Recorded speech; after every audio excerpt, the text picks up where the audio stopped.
Hello guys, আসসালামু আলাইকুম। আমি সাফওয়ান। আপনারা কেমন আছেন? আজকে অনেক গরম পড়েছে। আমাদের বাসায় বেলের শরবত ছিল। আমার বাসার পাশেই আমার অনেকগুলো চাচ্চু আছে।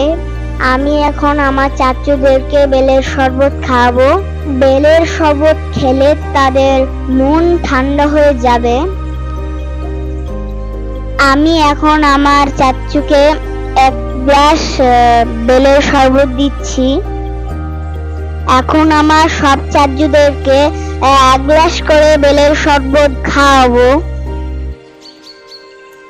এখন যাকে বেলের শরবত দিচ্ছি সে আমার দাদু হয়, মানে আমার এটা আব্বুর চাচ্চু হয়। আমি দাদু বলে ডাকি। আমি সবাইকে বাম হাত দিয়ে শরবত দিচ্ছিলাম, কারণ শরবতের জগটা অনেক ভারী ছিল।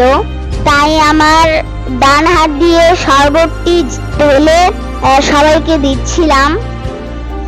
আশা করি আপনাদের সকলকে ভিডিওটি ভালো লাগবে।